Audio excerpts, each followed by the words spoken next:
Hey everybody, welcome to Love and Reload, the voice of the relocation industry. I am your host, Ben Cross, and I am joined by one of my favorite people to connect with at a worldwide ERC conference. I always find this guy at the YP40 party. We always connect, hang out, and it's good to see you, Hrvoje. How are you doing? I'm doing great, Ben. I'm absolutely honored to be in your show, and kudos to you for really creating this into the platform that it's become. I think you've done a remarkable job in connecting all of us within the industry, and I think particularly during this unique time where all of us are spending the vast majority of our days behind our desks, staring at the computer screen, and not getting the travel that we would perhaps like to get in. So I really appreciate it, Ben, and I'm just thrilled and honored to be on today. Dude, I'm glad we can make it happen. It's cool to have some of the TRC Global peeps on here. We got Stacy Huff backstage there. Shout out to Stacy. She's been doing a bang up job volunteering part of the team.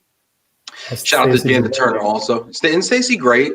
She's really good. I mean, we've worked together now over a year, and very precise, very knowledgeable, very competent individual. So I appreciate all that she does for us at TRC. Yeah, she's awesome. We got a bunch of people checking in right now on LinkedIn. Go ahead, hit that like button, throw a little heart out there to Hrvoje. Throw it in the comments. I want to know who you are, where you're at, what you're up to. It's Friday, it's 4 o'clock, it's 5 o'clock somewhere. So if you're getting into something, let us know. Also, if you got any questions or just want to shout out to Hrvoje, hey, let us know. Speaking of where in the world are you, man? I see a map behind you. Where on that map are you, man? So currently based in Dallas, Texas, DFW area. So where you're going to be moving back to soon, but really enjoying it. We've been in Texas for 4+5 years now. And, we had targeted Texas many years ago.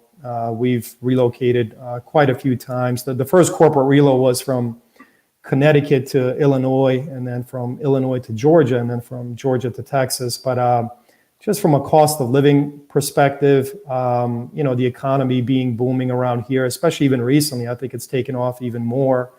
So it's been a great adventure so far. And, it's funny, and I'm kind of going a little bit all over the place, but hey, we got time, man. Man. Take care. I got a cup of coffee. We got an hour. Go for it, man. Well, I appreciate it, Ben. But, one of my articles that I wrote on LinkedIn many years ago was called Yugoslavian John Wayne. And so I was going to say, it doesn't sound like a Connecticut accent you got. No, it's more of Northeast. So I spent most of the years in the Northeast. And I think, growing up in the, poor neighborhoods, if you will, I mean, this is the English that I picked up. And so the way it comes out is the way that it was absorbed from the various places that I've lived.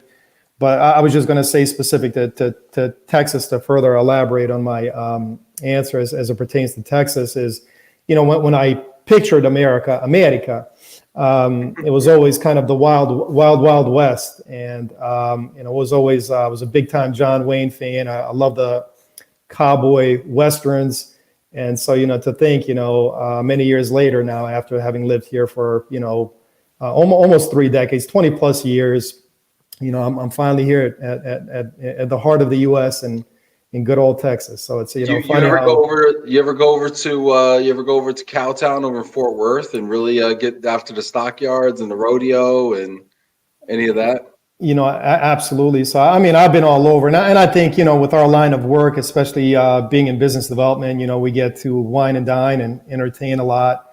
And so honestly, that's probably where the vast majority of my fun experiences have come. Fort Worth, Austin, Houston area, but it's been a lot of fun, and can't wait to have you back in this area so we can regroup in person. You're gonna have to give me some tips here, and I want to talk about that real quick. Sure. On a personal note, relocation on a macro and conceptual level, and then on a micro, personal, practical level. We got some people checking in with us here in the comments. Please leave a comment. Let us know you're out there. I want to hear from you. Hit that like button. Throw something in there. Let us know who you are, where you are, what you're up to. Shout out your company. What up, Stacy? Hi, Ben and H. Happy Friday. Carmen. Hello, Ben and Hrvoje. Janet Turner, looking forward to today's show. Just throwing a little love out there. Stephen Meyer, what up, driver? In Hardyville, South Carolina. Yesterday he was in Tampa. The day before that he was in St. Pete. Just keep on trucking, man. Stay safe out there, buddy. Let's see here, Janet. Does Hrvoje own cowboy? First question of the day. Ooh. Does Hrvoje own cowboy boots? You know, I don't have any cowboy boots just yet. So Janet, I could use some tips on that. You know, if you can kind of recommend, you know, where I should go get a pair. I do have a belt buckle. Bro. And I can't find the cowboy hat, but I have a really nice buckle. And bro, you'd be a good looking cowboy, dude. I could see it, maybe like a toothpick. Maybe we had a little toothpick, some pearl snaps, shirts. You know what I mean? Get you some stranglers out there, man. We're gonna have to go to Cavender's, buddy. When I get down there, we're gonna go figure this out, man. Let's do it. I think I need a makeover. It's you know, I mean, when in Rome. So when in Texas, I need it. But I'll tell you, it's funny. I adored it as a child growing up. So I really need to get the whole full outfit. So I think it's only a matter of time before I get that. And then I just need a horse. Wow. All right. This is great. We got a plan. I think we hat, horse. That's the plan. Okay. So we're on it now. We know what the plan is. And the best looking man at TRC Global is checking in, Steve Townsend. Oh, hey, Steve. Ben and Hrvoje, you guys are looking great and great to hear from you. Welcome to Texas, Ben. Thank you, Steve. I appreciate that. Is Steve down there too?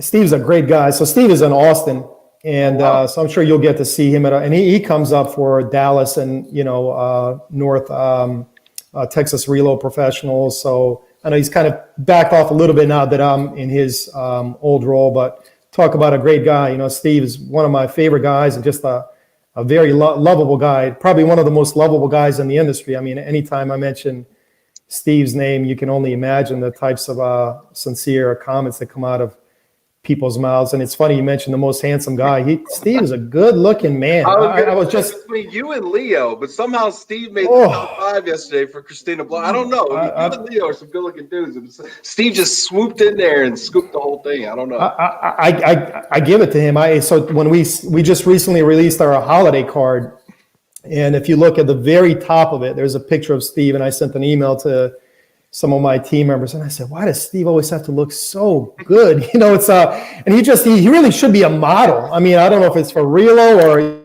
or jeans. I could be like modeling some isotoners or something. He could be like in a gloves, like a Christmas glove commercial or something. I don't know. He could. Steve, let us know in the comments, man. If you were to model one article of clothing, what would it be? Also, follow-up question: Clooney or Clinton? I need you to weigh in on that, Steve. Okay, let's see. Moving on here. Melissa Medford. Hi, Hrvoje.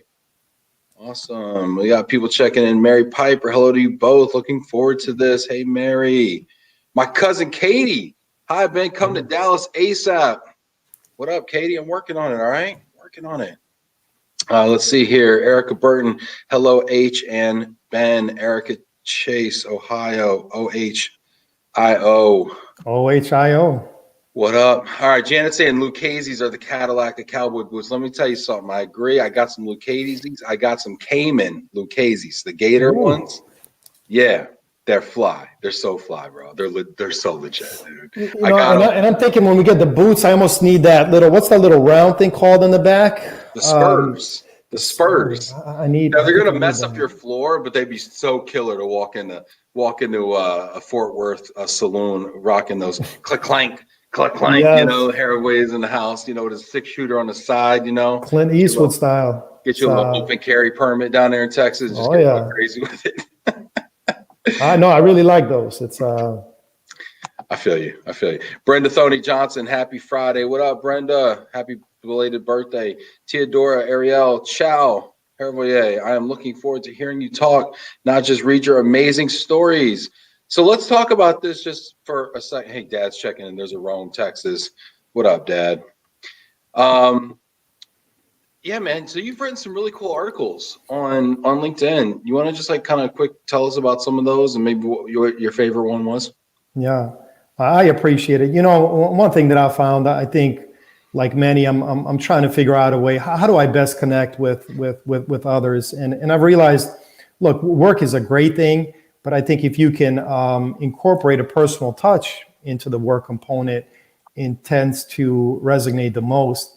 And I think people are drawn Well, to this. you do that more than just about anybody. I mean, that has been a real staple of your brand and your approach and your authenticity, and I think probably some of your effectiveness as well and ability to connect with people is how forthright and open you are, you know. And we'll talk a little bit more about that too. But I mean, is that conscious or is that just kind of who you are, or like what is that approach about? It is. I think whether it's cultural or just personality wise, you know, I tend to be too open. So if somebody asks, "Hey, how's your day going?" If I'm having a bad day, I'm going to say, "Man, you know, it's been a rough day." And it's not your typical, "Oh, great," how, you know, or even in the U.S., I think it's common people say, "Hey, how's it going?" And the person will respond, "How's it going?" And there's no real conversation. So I do tend to be an open book, perhaps too open. I know some may take offense to it or think it's a little bit too personal. But you know, we're still in a people business, and I think especially being in business development, it's connecting with people, and I love to meet others, to become well acquainted with them, to learn about their stories. And so I've learned, going back to your initial question, that by sharing my own, it really allows me to connect with people. And so, you know, as you see, but I do tend to incorporate kind of a work component there somewhere.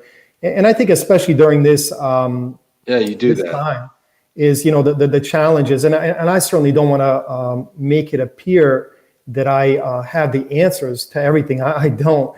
I'm constantly learning, but I'm only sharing the experiences that I've had, what I've learned from those. So it's a continual progress. But I could say, you know, it's amazing to me, even the people that don't comment or necessarily like an article or a post. I see people at events all the time. They'll comment. They say, "Man, I read your story. I really enjoyed it." So it allows you to make that connection. They almost feel like they know you automatically, and then I'm, you know, eager to learn more about them. Yeah, and Carmen says open is good. That's how you connect and really show you're open to hearing about them. I think it's such a missed opportunity, right? I mean, you're right. That is the script that plays out, right? "Hey, how's it going?" "Oh, good. How are you?" Or, "Good. Okay." And then like what we open with that, and it's so customary to just give a cursory good. Yeah. And I feel like it's such a missed opportunity. And it's like we should either start responding differently or start asking different questions when we meet each other.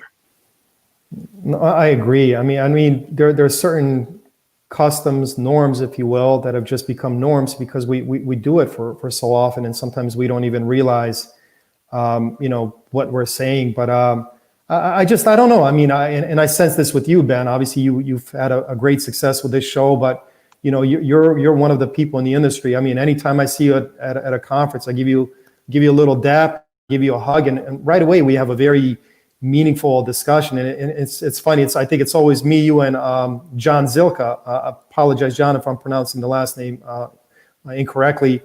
But Like you know, we always have meaningful discussions. If anybody can mispronounce a name and get some grace for it, I think it's you, Hrvoje. Okay. Well, I appreciate it. I think plenty of people probably done that to you, man. No, but I will say, and I share this with Stacy, and I just want to give you kudos. You are one of the only people in the 20 plus years that I've been in this country that has taken the time and learned to pronounce my name correctly. And you know, it just kind of reminds me. I'm a big, and I'm sure you are as well, Dale Carnegie fan. I've read his books. Dale Carnegie. Yeah. I love How to Win Friends and Influence People. If I pulled out the book, you'll see how worn it is. I mean, it's hard to apply the principles. Yes. But you know, in one of the first paragraphs, he mentions he talks about I think it was in part, I should know it by heart by now, but a Greek individual that had lived in the U.S. for many years. And long story short, no, I mean, it was probably, you know, Papadopoulos, you know, something, you know, with, you know, kind of a common Greek. But shipping tycoons, yeah. But you know, he mentioned how an individual came up to him and was one of the first ones that in many years he had pronounced his name correctly, and he made this individual start to kind of well up and tear up. And so while I accept the fact that most people's tongues just won't allow them to pronounce my name correctly, so Hrvoje or H, is what I revert to even myself, but Hrvoje is the correct pronunciation. And honestly, you're one of the only, if not the only, person that's taken the time to pronounce it. So I mean that. Yeah, I did. I made a point of it, and I made a point of it honestly to show respect because I did. When I first met you, I was I don't know. I don't want to overstate it, but like, I mean, I was really, I felt drawn to you and I felt like I really liked you and I felt like I really respected you. And I just felt your energy, you know, when you meet somebody and you just kind of Sure. feel their energy and you're attracted to them. And I'm like, you know, I want to make sure this guy knows how much I appreciate him and how much I respect him. And I practiced the shit out of that name, dude. I believe like, it. it was like ERC conference, and I practiced that thing for like 3 days. I'm like, it just Hrvoje. Yeah. And then I would like come up to you, and like every time I saw you, I'd be like, hey, Hrvoje, what's going You on? do, yeah. Kind of like I appreciated that, man. I'll tell you, it's a small, simple thing, but it means a lot to a person. And again, I don't want to knock anyone that knows me by Hrvoje or H. Sometimes I don't even know my own name or have to prep myself just to be able to pronounce it. And you can only imagine, you know, first days of school or first days of work.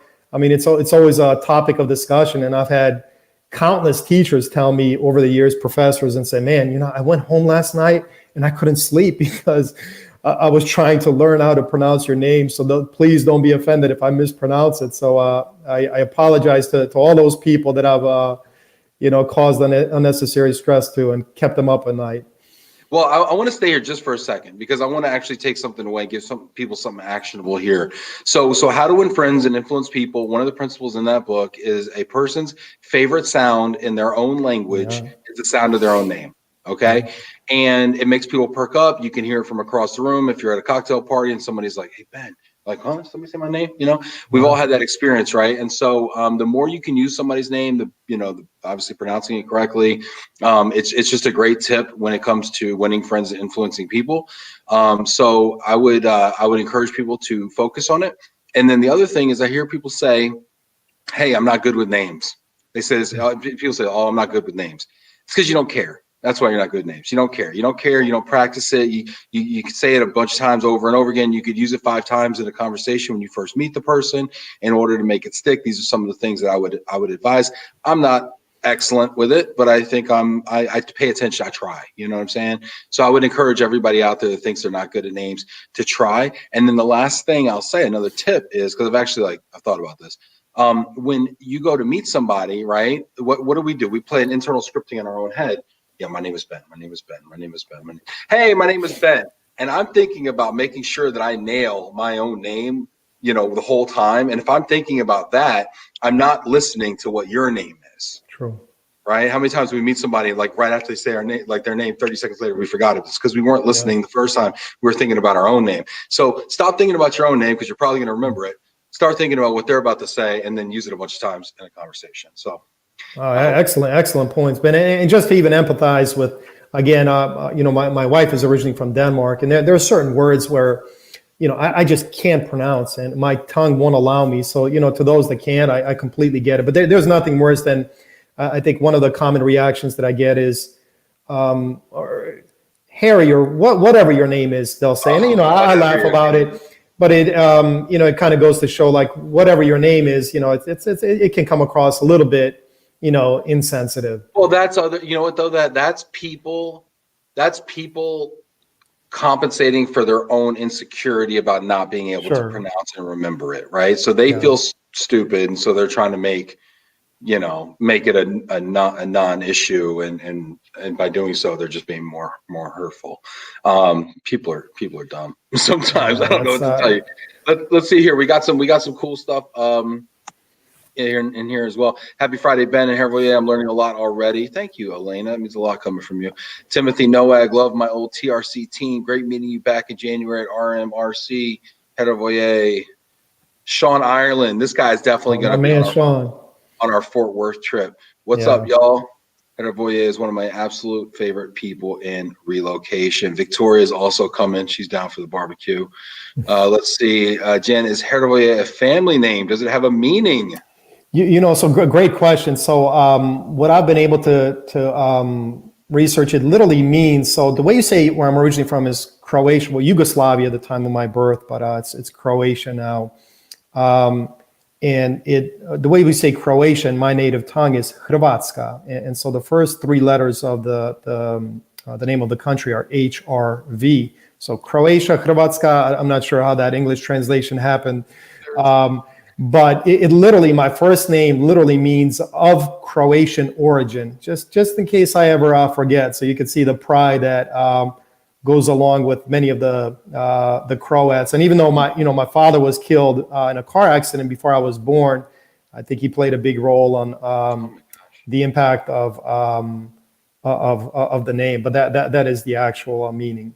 Dude, man, you can't just like slide in a non sequitur like my dad was killed in a car accident before I was born. I mean, you've had quite a life, dude. I want to go back to it a little bit here. Olivia Bakrami checking in. Hello and happy Friday, Ben and Age. Nice to see a fellow Eastern European on the show today. Give us a little bit of that backstory, man. Like what's your own global mobility journey, man? You've had a really interesting life. I mean, give us a peek. I appreciate it, Ben. It'll be very difficult to try to sum it all up. So I'll try to give people a little bit of insight. It kind of correlates with. Well, what were some of the formative? Let me ask you this: what were some of the formative influences you think? What do you mean by that? Can you kind of elaborate on that? So you got a great energy, you got a great perspective, but you've been through a lot of adversity. Yeah. What were some of those adverse moments that you felt like might have been inflection points in your life? If you could say, hey, this happened and that was really impactful, you think, and then kind of like things that made you kind of who you are, if that's possible. No, that makes complete sense. And I'll certainly try to touch upon that. But I did touch upon, my father's death. I wasn't, trying to slide it in there, but, my mom was, it was 3 months, 2.5 months, I guess, to be precise, before I was born. He was killed in a car accident. And now, my father, he had a drinking problem. And I wrote a book, and, I kind of start off the book talking about how my mom was informed or advised about his accident. But he died before I was born. And I think being raised by a single mom, all the statistical things that come up with single parent homes, I certainly fell within that categories in more ways than one. Now, in Yugoslavia at the time of my birth, I was raised, primarily by my mom and other women. I actually wrote an article about this on LinkedIn as well. Primarily her mom and her two sisters that lived right next door to each other. But that played a significant role. I never had that father figure, that male figure, if you will, in my life to kind of teach me a trade or teach me the ropes. And so, did you find yourself in like your teenage years? Because I mean, the studies show that the absence of a father in the home leads to higher instances of, dropping out of college, maybe going to jail, substance abuse, things like that. Did you have any of those issues, if I even may ask? Absolutely. I probably fell within all of those categories and more. And because not only did I not have a father in my life, but, we grew up a very poor life. I mean, we literally came to this country with nothing. And it's not an exaggeration. I know sometimes people look to exaggerate on some of their hardships. If anything, I'm doing the opposite.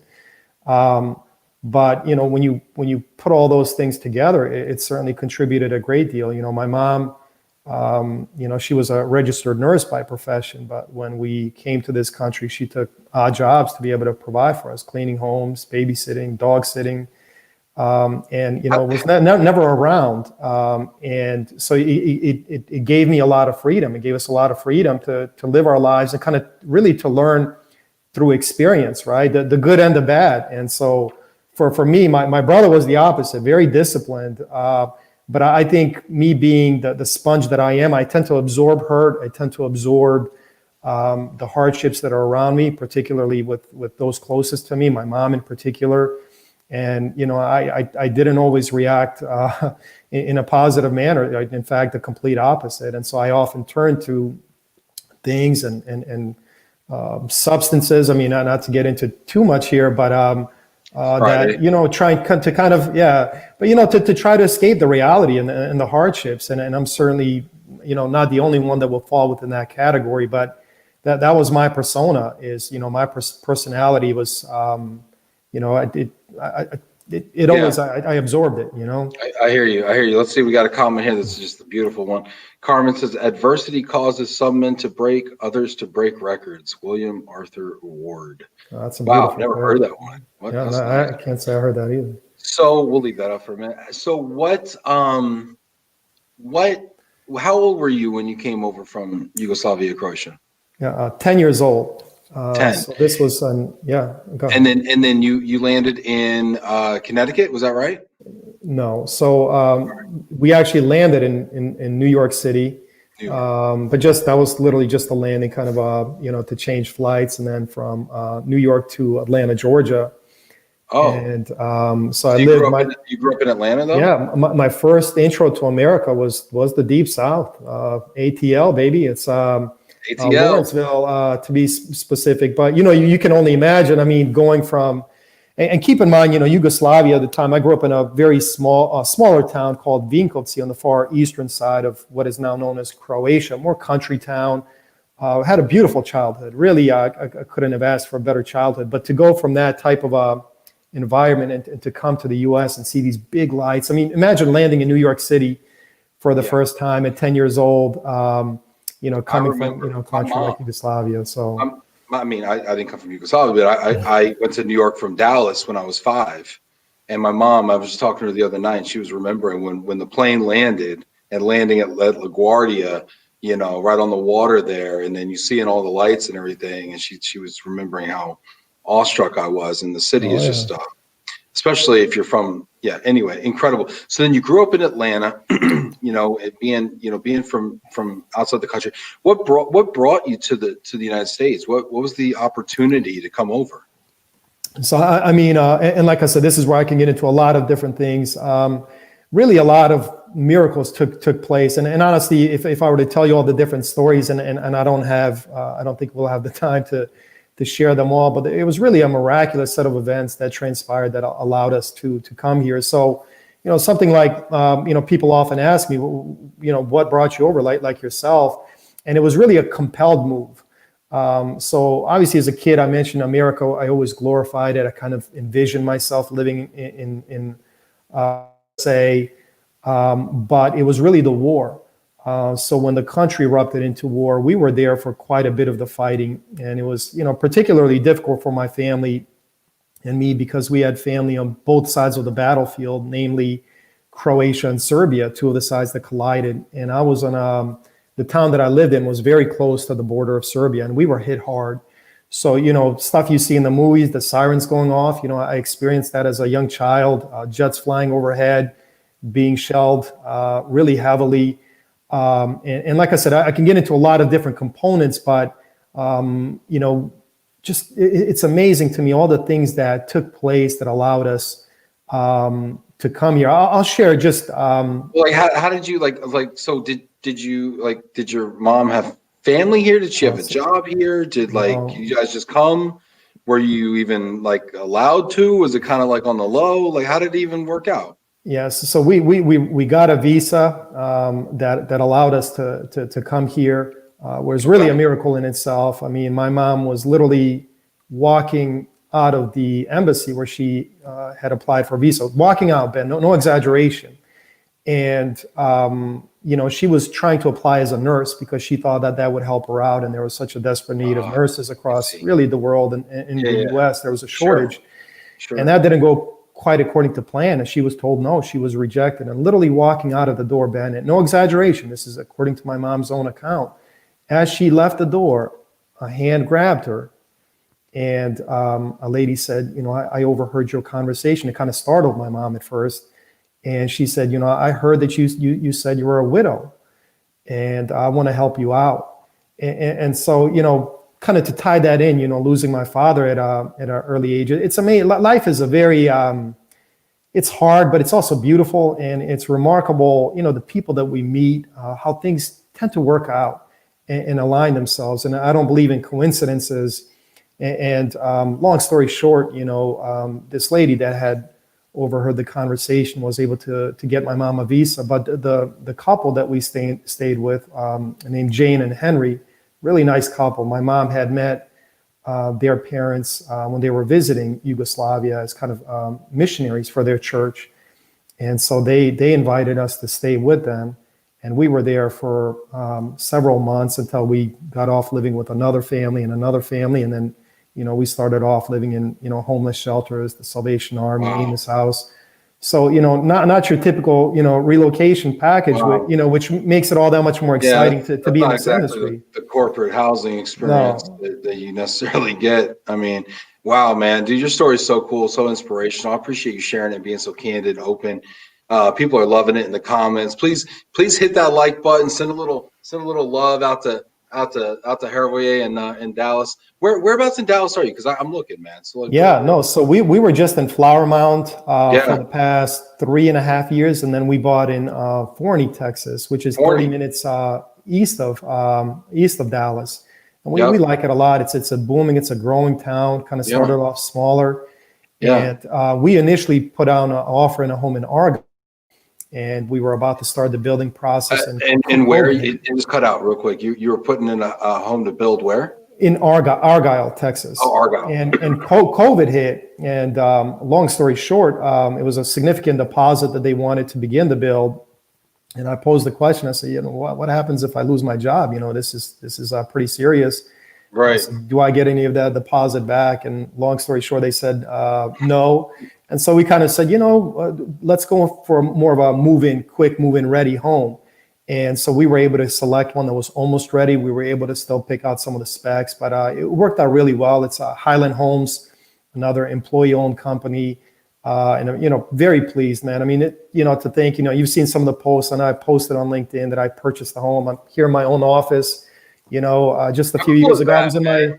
Oh, it's surreal. And, I was in my closet, taking conference calls and to put it out there. But, here I am. And when you come by, I'll have to show you the home. But it's always, I think it makes it that much more exciting, considering, the things that we had been through as a family and to look back and say, man, I'm accomplishment.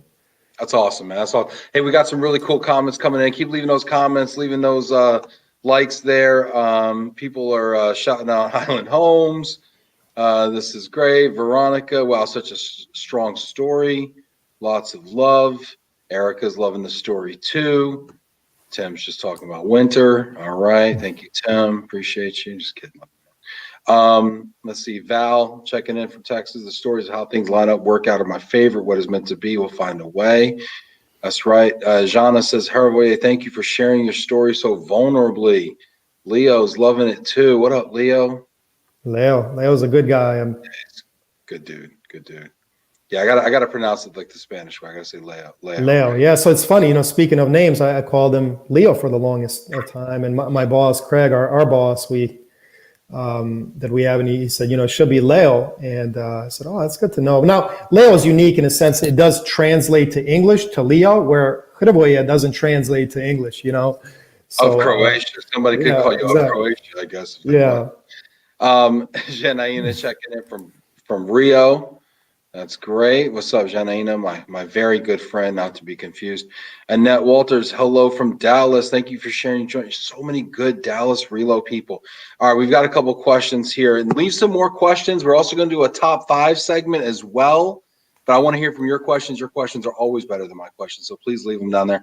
Nancy says, Hrvoje, have you been to the singing steps in Croatia? I heard it's beautiful. I haven't. I did see the video. I was just there 2 years ago, and I went to an island called Hvar, Hvar, and I know they have steps where the waves hit it, and these architects that built it, when the waves hit it, it kind of brings about a musical melody. So I've seen it on Facebook. I haven't, but I tell you, it's often amazing. Being in global mobility and going back to my early days as a consultant, speaking to transferees, I can't tell you how many times when I've spoken with individuals that really have traveled the world, and so many of them have said, man, Croatia, the most beautiful country that I have been to. Why would you ever leave, But it really is. I've traveled a little bit, probably more than most Americans, but certainly not as many as some of our peers and colleagues.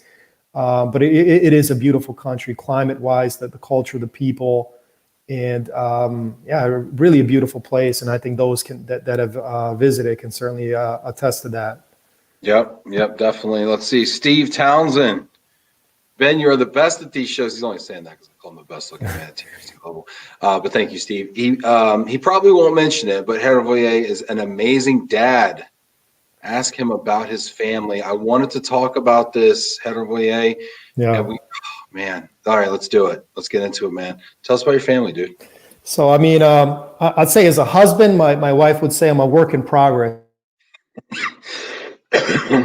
Putting it, that's probably Sorry, giving myself. I'm your mic while I coughed. I'm really bad. No, I get it, man. No offense taken, but it's a work in progress. So I'll stick to my kids, but I consider myself a pretty dang good dad. So I have 6 kids, and as you can imagine, when people hear that, I think I'll say I'm in my 30s. I'll leave it at that.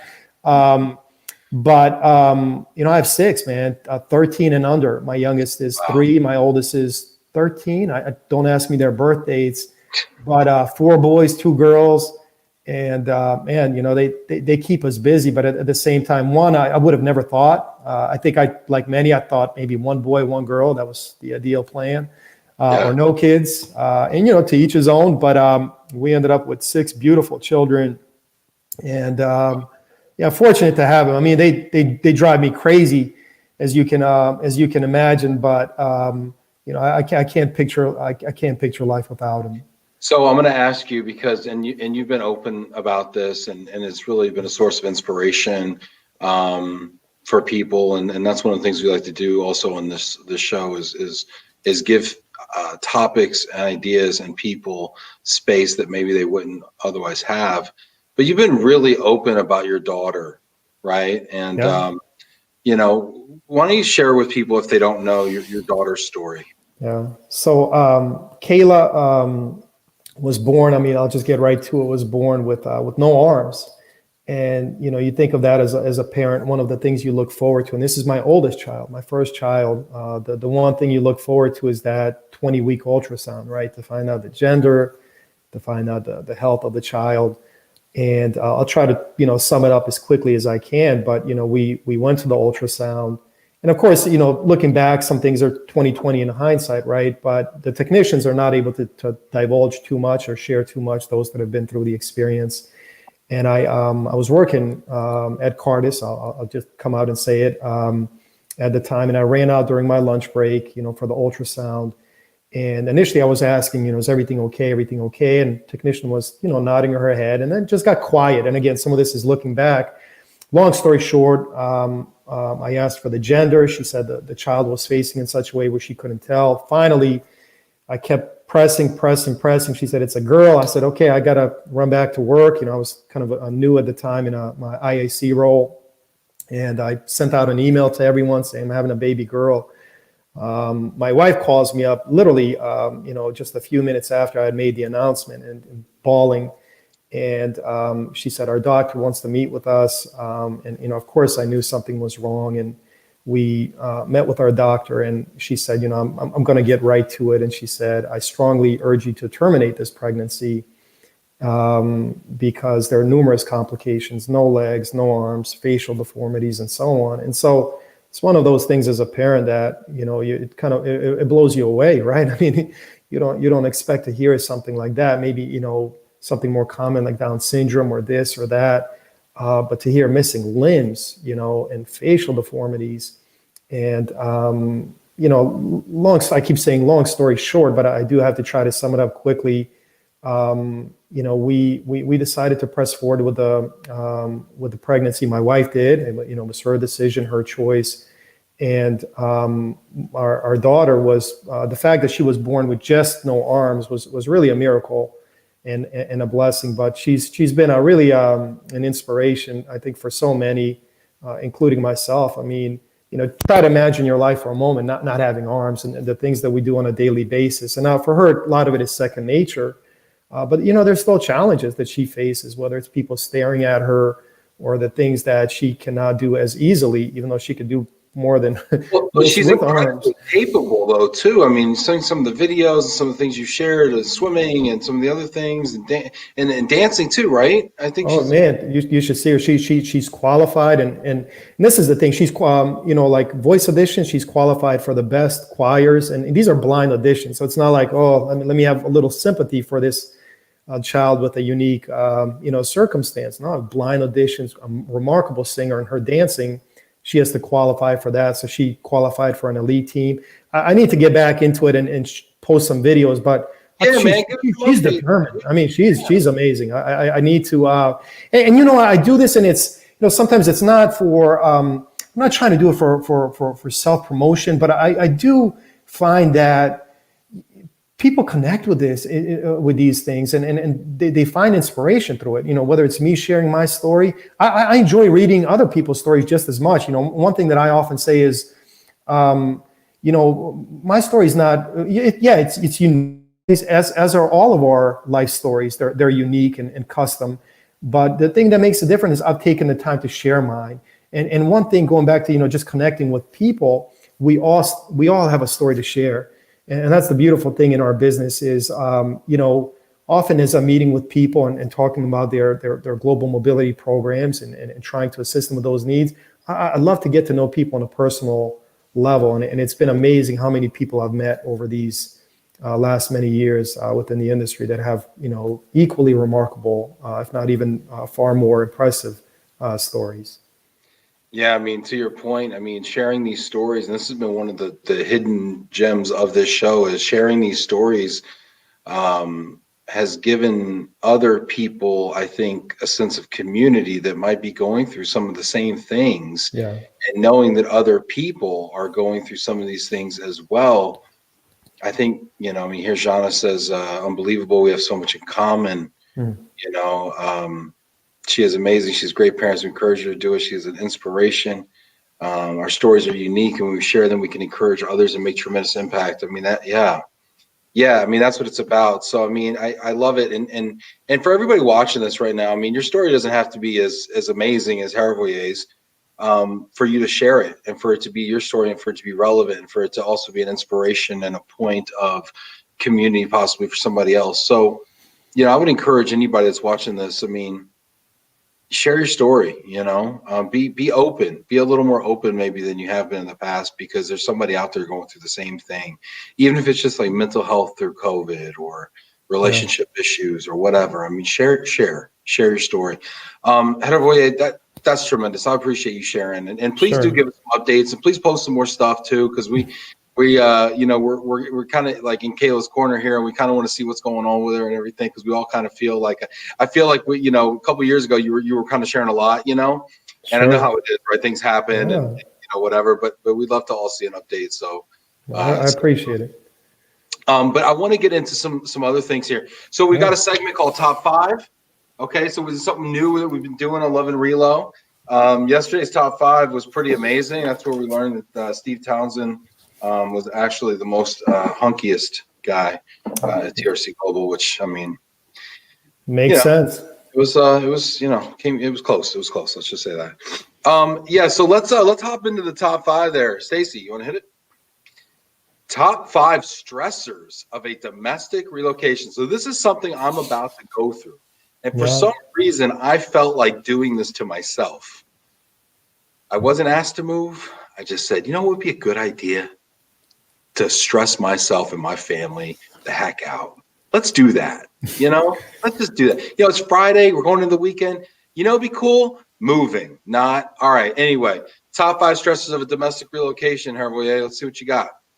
So, Stacy had reached out to me with this topic, and as I thought about kind of, what can I share? I look back on my own personal relocation experiences, and I've had the opportunity to relocate under a full corporate reload package, lump sum, a self-funded move, as well as a compelled move, and many moves in between that, but.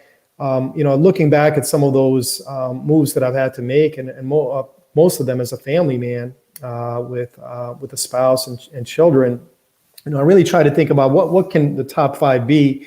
And so one thing I will also preface with saying that this order can easily change as one's circumstance does. So depending on which move, if you were to ask me when I made the first move, this order may change. So when I try to compile it, I really try to put it together in such a way where it would be more broad and kind of honest based on those experiences. But keep that in mind that they can change based on one circumstance. So the number 5, this is one you'll be very familiar with, a common stressor, is the logistical aspects and specifically household goods shipment.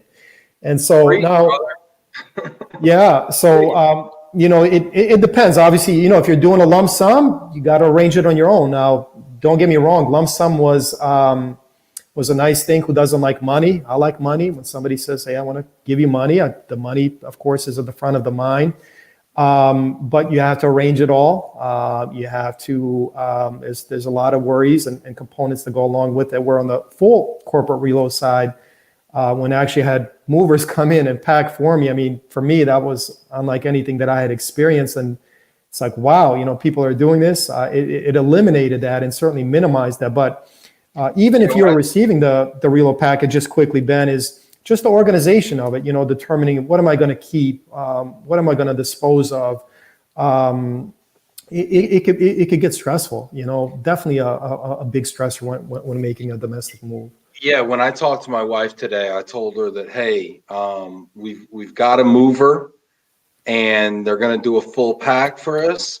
You should have seen her face light up when I told her that we were getting a full pack. She's like, a full pack. I was like, yeah, full pack. Like you would have thought Oprah gave her a car. Oh yeah. She was so excited about it. Yeah. So, but you're right. Even myself, like logistically, right? I'm talking to my mover, right? And I'll reveal who that's going to be on a later show. But I was talking to my mover and he's like, listen, have you thought about this? Have you thought about that? Have you thought about, I'm going to be there with a pack and haul team. That means when they pack and load you on Tuesday, they're probably going to be delivering on Wednesday or Thursday. Or are you going to be down there that quickly? And I'm like, gosh, I was going to drive, but now I might need to fly. And if I fly, then the wife and kids should go down early. And then I need to load up here and then boom, go to DTW and hop on a plane and get down to DFW and then be ready to receive that shipment 2 days later. So, I mean, there's a lot.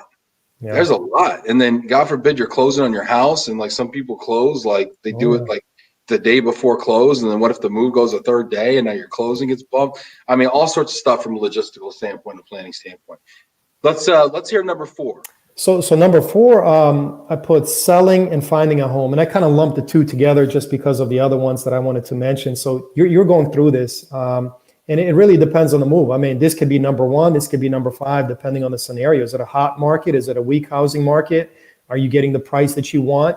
So obviously it's a huge burden for people to have to deal with that. And this is, where we as the relo industry can step in and help out. But, going back to one of my early corporate reloads from Connecticut to Illinois, I did co-own an apartment at the time.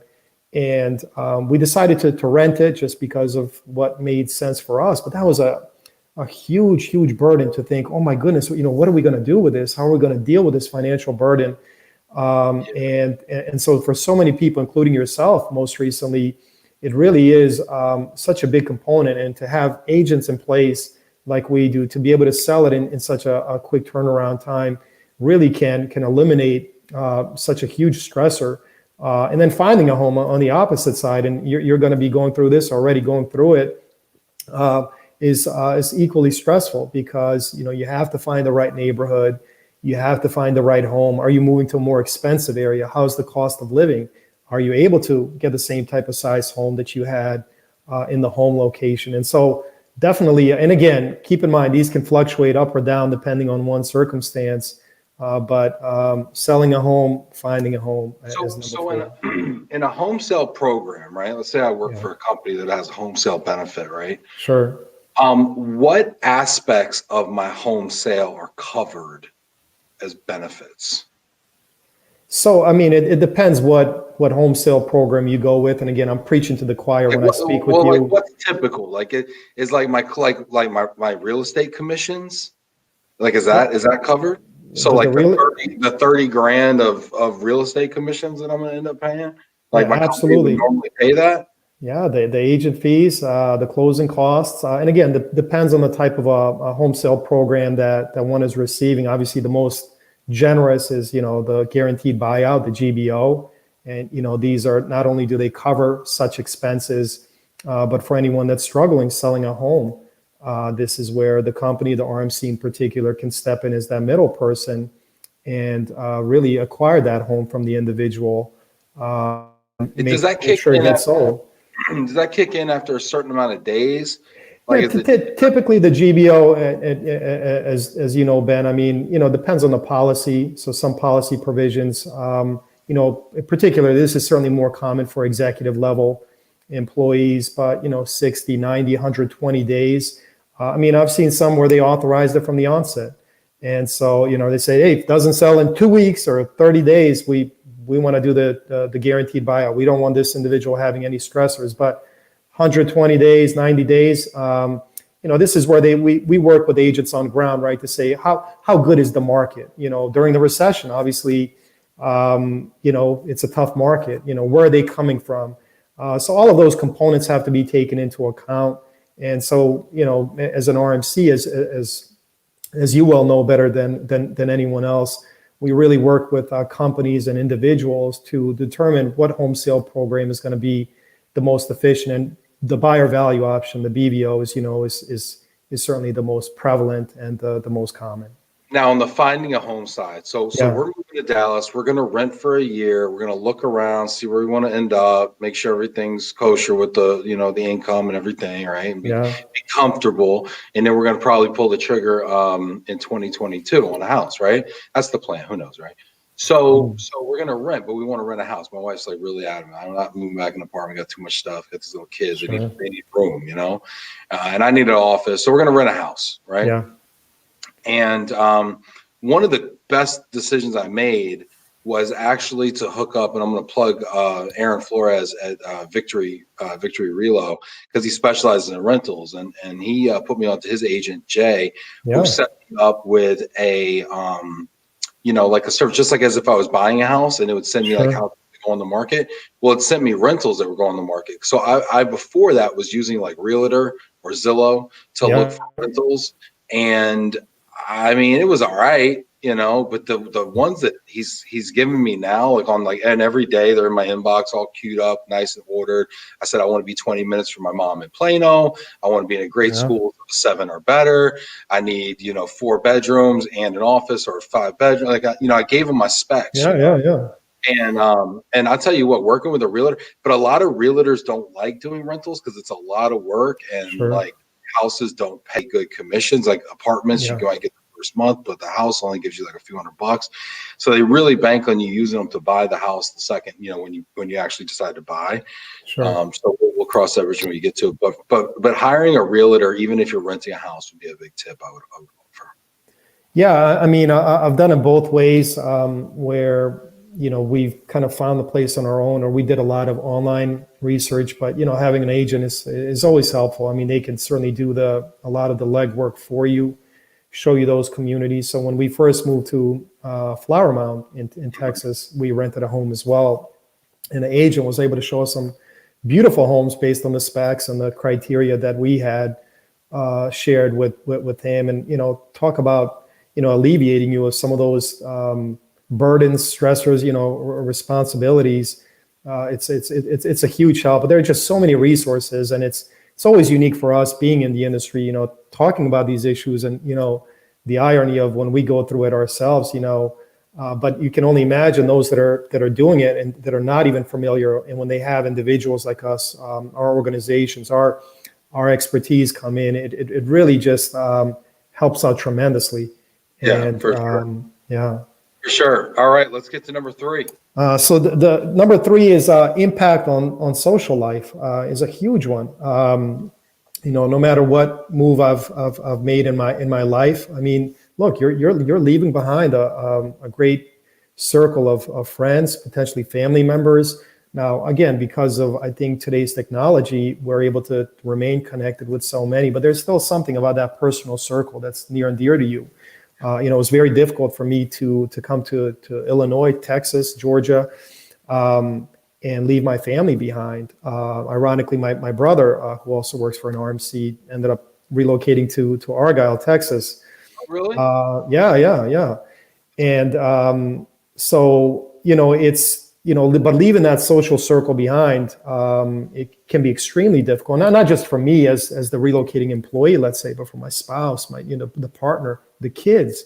They finally begin to make friends, and even though they're young, those are very important friendships to them. So that social component, I kind of put at the heart as number 3. And again, it can fluctuate, but. I agree. I was on a bunch of Zooms last night. One was with my my HOA social committee people, who we plan parties and whatnot, and it was all about why I'm leaving and they're gonna miss me and all this. But it's like, people like start to like just like ignore you and like kind of cut you out of their life when they know that you're about to leave, like in a month. They kind of get cold, they kind of withdraw, they don't really engage as much, and it's kind of like all your friends are dumping you at the same time. Just because they're emotionally guarded, around the fact. So yeah, I could see how it would kind of trigger some stress and even depression. Let's go to number 2 here. So number 2, impact on spouse, partner, children, pets. Pets? So, pets, man, hey, part of the family, right? It's amazing, sometimes for people that, could be a single individual relocating with their dog, their cat, and that's vital. And then even moving to a new environment can be difficult, and but across the board, and really ties in with not number 3, but for a spouse, partner. Now, my wife for the first many years had stayed at home due to our number of kids. Daycare would have it was cheaper for her to remain at home than go to work and try to pay daycare. But daycare, it can be extremely difficult, especially if that partner or spouse is leaving behind the job, favorite hobbies, man, yoga, football, soccer, you name it. That can be very tough. So, I'm not trying to minimize it, but that's extremely difficult. And especially if you're, doing that, making the move to support your partner or spouse to better their career opportunities, there's still a lot of sacrifices that are being made. Yeah, I agree. And like getting the house ready to like sell, to show, to have the inspector come over, to have the realtor come walk in. My wife just, she's killing herself getting this thing ready, and running around like crazy. And then the kids are constantly running behind her, knocking over everything she just straightened up, and I'm over here trying to transition and doing 2 jobs because I'm working my old as I'm on the way out, but then I'm working the new to make sure I got that, good, runway into it, and so, for sure. And then, so she feels like all alone in the process, and it's like, it's very real. tough. It's one thing when we talk about it, when we get on here and get on our shows, spouses are important and nobody thinks about the spouse. We say these things, but I don't think it's just so different when it's you. It's so different when it's your actual life and it's real life happening to you. It's just anyway. Yeah, let's move on. But that empathy piece is important, right? It's amazing. For the first many years, I can correlate it back to my childhood and having to make certain moves. But when you actually make that move, you can more easily empathize with those that are making it, and it's really not a surprise that it is considered one of life's most stressful events when you go through it. And one thing that I've shared in an article that I also wrote on LinkedIn, what have I learned from my personal relocation experiences, and I list a few different things out. Relocation doesn't get easier the more times you do it. Now, and I say that in a sense, you do become more savvy, if you will, but hey, it's never easy to pick up and go. It's never easy if your home is having a hard time selling. It's never easy having to come to a new area, making new friends, new acquaintances. That's never easy, whether you're making the domestic or especially an international move. But going to number 1, because I know we're probably limited on time here, and number 2 did include schools as one of the key components, just to place emphasis on that. For us, because of our kids and they're all at school age, that was always extremely vital. My wife has always been, sometimes I've gone on a house hunting trip on my own where she's entrusted me, I have full confidence in you, but her thing was always make sure the schools are good. And so that's essential. But number 1 is kind of a unique one. One may not expect this as the number one stressor. And the reason I mention it as a number one is I kind of thought about this yesterday, is it's when you add all of these other stressors, if you will, it's the cherry on top. And so the settling in, having to register your cars again, having to register for the school, the kids' school again. I mean, I could tell you when we relocated from Connecticut to Illinois, and we were leasing one of the vehicles at the time, or both potentially, and Illinois had this ludicrous registration fee. I mean, it was like $3,000-$4,000. It was ridiculous. I said, what?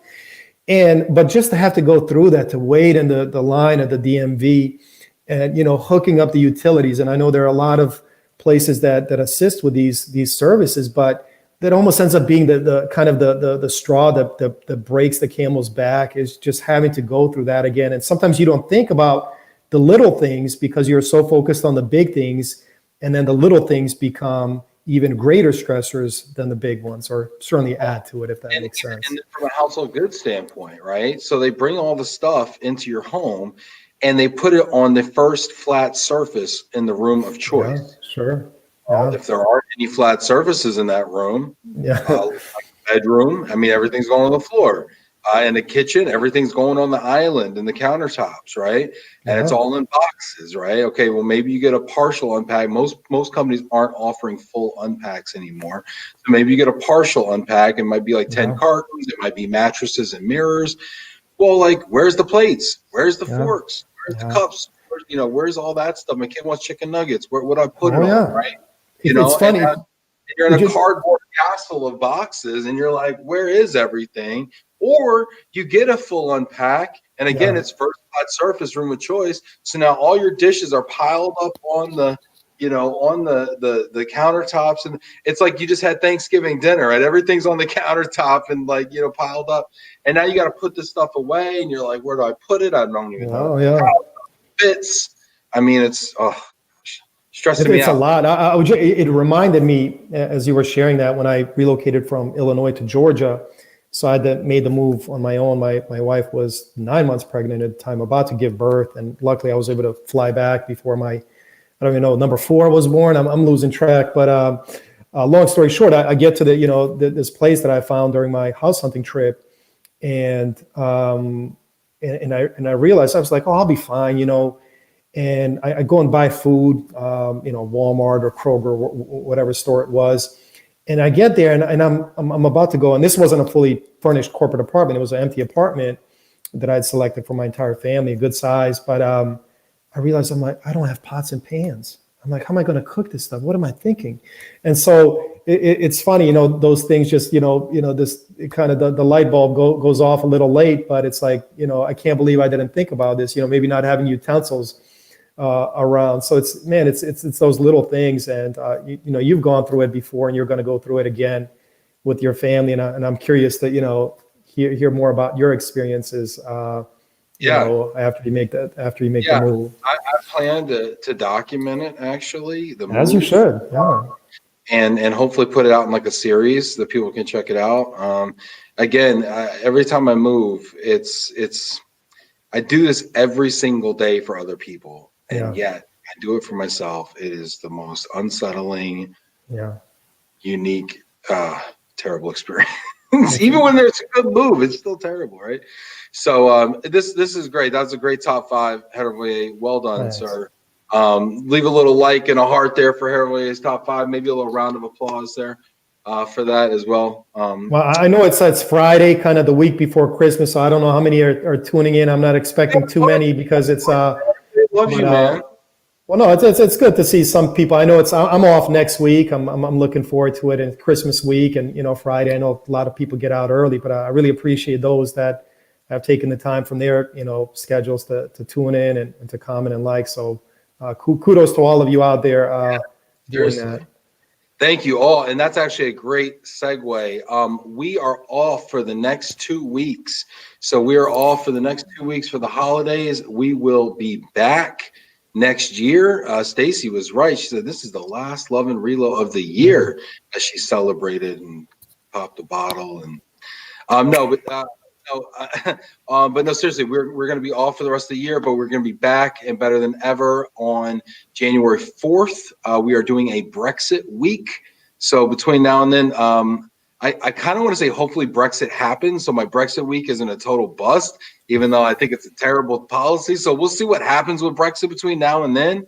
And yeah, this is going to be great. And I want to say again, Hrvoje, thank you so much for being here. Really appreciate having you, man. Is there a final word you want to leave people with? You know, I do. So I appreciate you giving me an opportunity. I just want to say, I know there's, you know, one, it's hard to cram everything in a short period of time. And I appreciate you, Ben, giving me this platform and allowing me to just share, you know, a small portion of some of my personal and professional experiences. And I know a lot of people are struggling during this time. You know, who would have ever predicted this? I mean, it's something we sadly have to say to one another during this time. But I just want to say that there's a lot of people suffering in various industries because of the pandemic, the lockdowns, et cetera. And you know, I want to say platforms like yours and others that I've seen on LinkedIn. I appreciate folks within our industry, even people that would be viewed as competitors, sharing job postings or offering their assistance to help others out.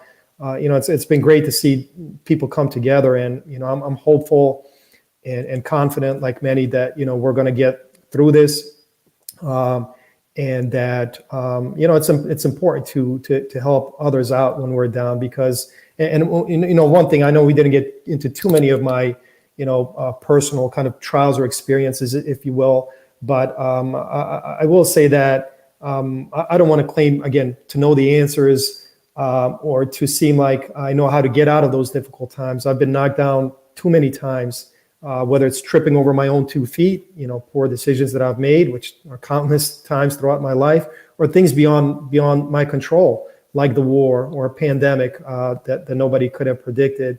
And so, you know, those that are down and out, man, you know, I will say, you know, we sympathize, we empathize with you to some extent, as much as we can. And, you know, keep pressing forward, even if it's a mere millimeter, a hundredth of a millimeter, if you move, you know, just, you know, don't give up, I guess is my biggest story. And, you know, our sympathies go out to each and every one of you. And again, kudos to you, Ben, for keeping such a great platform. Love and Relo, connecting the two together. And certainly that love component, I think, is essential, that we help those out that have been impacted by this economically speaking, because it is difficult. And my heart goes out to all the people. And I'm kind of sad to see, you know, some industries are thriving in this environment and others are being choked to death, being suffocated. And my heart goes out to them. Yeah, same.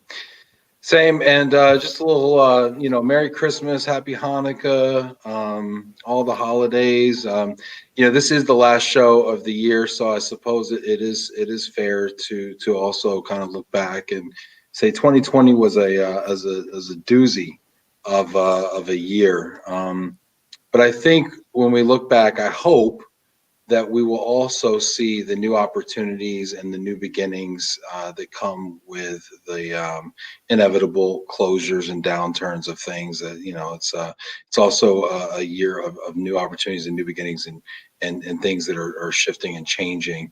So I that's how I'm choosing to look at it. It's actually been a really good year for me professionally. And we've been able to do a lot through the show, you know, raising probably $40,000 for Move for Hunger. Amazing. Raising probably $5,000 for kids in Uganda for Mercy Joy Ministries, you know, getting a bunch of people jobs through the show where they've been able to kind of raise their personal brand or connect with guests or whatever, guests connect with audience and whatever. And, and I think that, you know, I think that we look back and we say, you know, we made the most of it. But 2021 is going to be a lot of fun, and I can't wait to be in Texas. I can't wait to come on out and check out the place. You know, that map looks pretty cool. I might have to figure out where you got that thing. I might have to get one of those for myself. The plaque in the back. Yeah. No, I'm a big Etsy fan. I like, supporting some of the smaller businesses, and you get to pick your own custom quote. And actually, to kind of leave people with it, says, I don't know how many people can see it. The only impossible journey is the one you never begin. Wow. It's an Tony Robbins quote. Wouldn't have thought I'd ended up, but I thought to myself, what do I want to see? And this is behind me as I enter my office on a daily basis. And that's an important one. Is don't ever hesitate. Take that step. I mean, even I'll say this lastly. Sometimes even being more visible or vocal on social media, you're always going to have critics out there. People critiquing the work, and hey, we welcome that.